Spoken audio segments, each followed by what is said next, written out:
دوستان عزیز درود بر شما و میریم سراغ مینی هلیکاپتر. خب این آقای آلریچ فلایر از دانشگاه مریلند توی آمریکا یونایتد استیتس در شهر کالج پارک فکر میکنم این کار رو انجام داده و در مورد مریلند چون چند بار تا حالا توی ویدیوها بوده، مریلند یه استیت هستش توی آمریکا. یونایتد استیتس یعنی مجموعی از استیت ها که مریلند یکیشونه و این کالج پارک هم یکی از شهرهای این استیت هستش. ویدیو رو با هم الان میبینیم. نگاه کنید، این چیزی که مشاهده میکنید یک برگ درخت بوده و از روی این یک هلیکوپتر میسازن که این شکلی خوشگل حرکت میکنه و قابل کنترل هستش. اینم مریلند هستش که گفتم یکی از استیت های یونایتد استیت هستش. خب میریم سراغ متنمون. A mini helicopter model and flying three seeds could soon be flying overhead. میگه مینی هلیکوپتری که مدل شده از روی دونه های درخت به زودی پرواز میکنه از روی سرتون.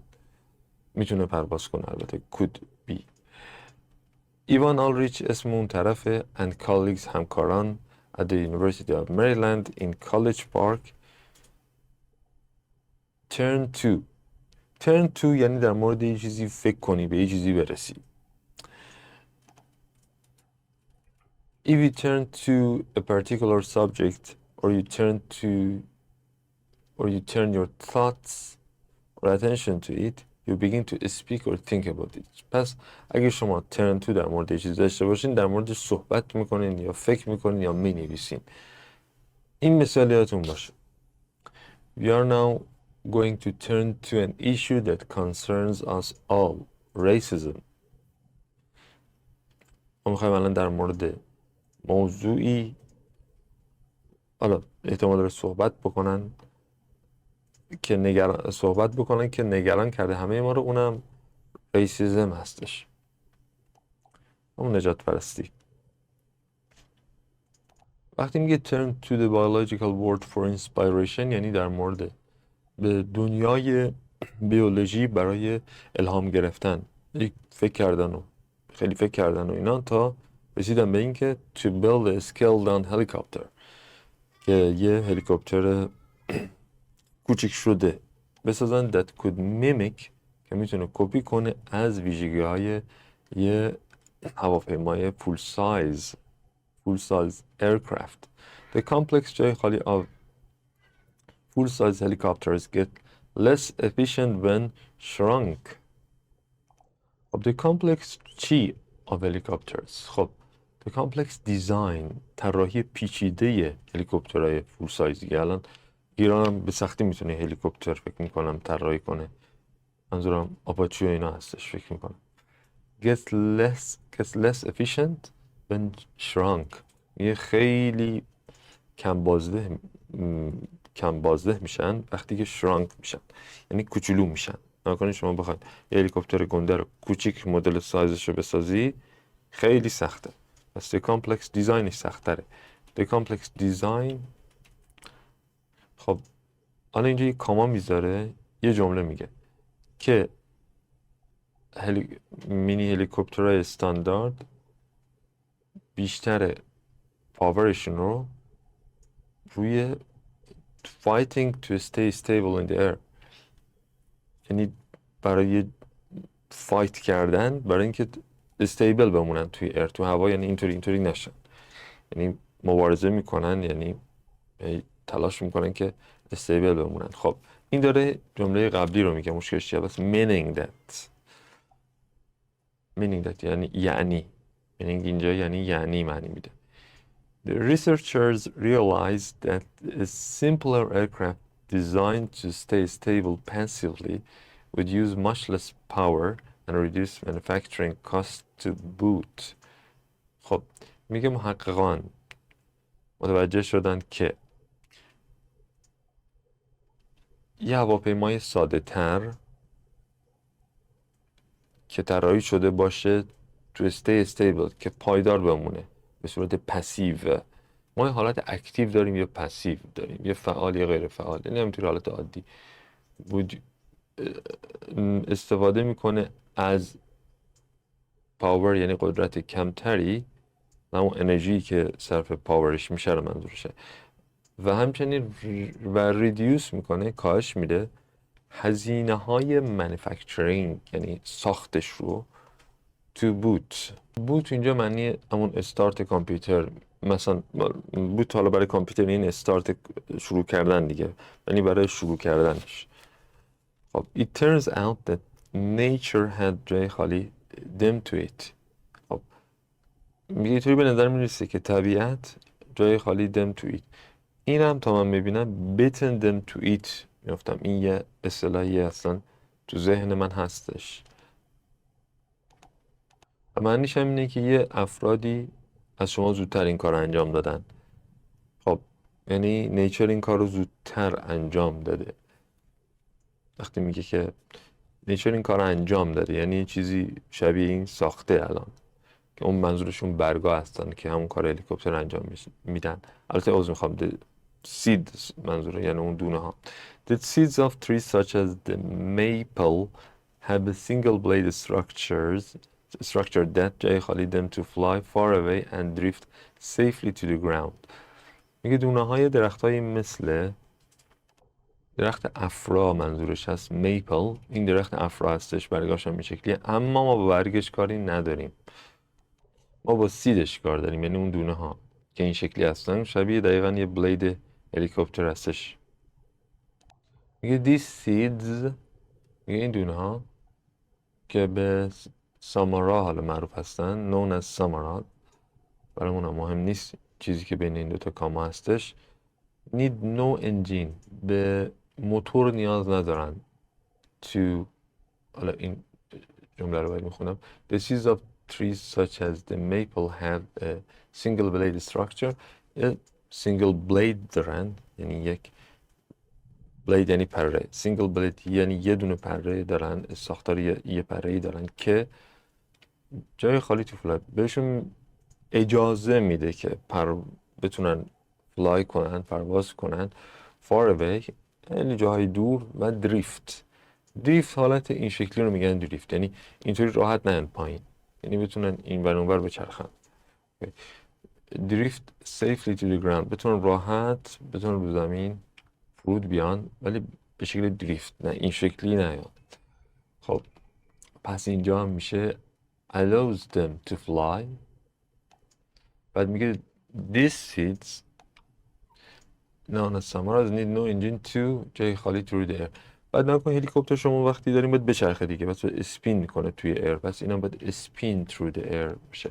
بقیه‌اش هم نیاز نیست بخونین، اما میخونیم شاید بعداً اینا جای خالی تبدیل بشه، چون بالای 100 بار این سوال، 117 بار توی امتحان اومده. By analyzing the behavior of the Samara with high-speed cameras، میگه با آنالیز کردن رفتار سامارا، همین دونه که اسمش سامارا گفتش میشه، با دوربین های سرعت بالا، آلریچ و تیمش موفق شدن که این طراحی رو کپی کنن. The Samara Copter، یه هلیکوپتر بهش نمیگن چون از روی دونه هستش، میگن Samara Copter is not the first single winged helicopter. میگه اولین هلیکوپتری نیست که یه دونه بلید داره، یعنی یه دونه پره داره. هلیکوپترها معمولا 2 تا پره دارن دیگه. One was flown in 1952، یکیش پرواز داده شده بود توی 1952. And others have been attempted since، و بقیه هم تلاش کردن از اون موقع. But it is the first to take advantage of the Samara's auto-rotation. اولین باره که استفاده شده از خاصیت خودران سامارا، چون سامارا رو نگاه کنید وقتی که داره توی ایر میاد، تو هوا میاد، خودش میچرخه این دونه ها. خب من الان دارم یه دونه نشون میدم که داره قشنگ میافته، خودش قشنگ افتاد، میبینید آتو روتیشن داره، خودش میچرخه، یعنی اینطوری نمیاد پایین. الان شما این موبایل رو ول کنی اینطوری میاد پایین دیگه نمیچرخه اصلا ولی این برگش خاصیت اوتو روتیشن داره This allows Ulrich's vehicle این اجازه داد که وسیله نقلیه آلریچ یو بزرگ داره همون آقای آلریچ هستش to perform some neat tricks که اجرا کنه یه سری تریکا رو تریکای خیلی ترتمیز و such as falling safely که خیلی سیف با امنیت بتونه زمین برسونه اینو to the ground if its motor fails or using vertical columns of air to stay aloft indefinitely اگه موتورش فیل کنه یعنی موتورش دیگه کار نکنه یا استفاده کنه از ستونهای هوا این aloft هم یعنی توی هوا to stay aloft یعنی توی هوا به صورت indefinitely حالا معنی نامحدود هم میشه یعنی خیلی زیاد مثلا توی هوا بمونه We can turn off the motor ما میتونیم موتور رو خاموش کنیم and auto-rotate هم میتونیم خاموش کنیم which requires no power to sustain که دیگه نیازی نداشته باشه به هیچ پاوری قدرتی که اینو نگه داره آلریچ اینو گفت خب صحبت ادم هم گوش میدیم از دانشگاه سیدنی دکتر ادم البته موفق باشید Okay, so to beat someone to something is to get there first in a race. So to beat them to it, that is, the natural world had gotten there first, had done this first, had won the race. So this is like a stock expression to beaten them to it. Oh no, they've beaten us to it.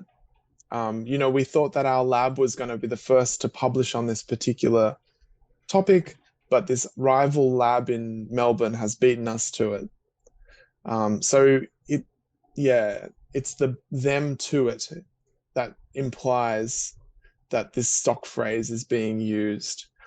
Another example. I wanted to be the first one.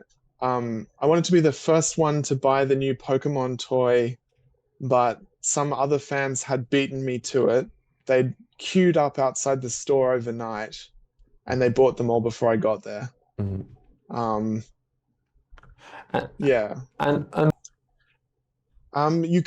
You can't flourish them to something. So it's partly incorrect because we can't flourish a group of people. A group of people can flourish, but they can't be flourished, if that makes sense. It doesn't work in that way. In fact, I would say flourish is intransitive. Flourish is intransitive. It should be here. Yeah. Okay, this one. Yeah. It looks like a blade, yeah? Yeah, so that's the structure they're talking about. And I think each one of those splits in two when it matures. And so you have like that single wing that it turns, and the way that it turns, it drifts as it falls. Yep. So to fall to the ground is to kind of fall straight down. To drift implies that you're kind of moving to the side as well. You might be drifting down slowly. So to be adrift is to be floating in an aimless way.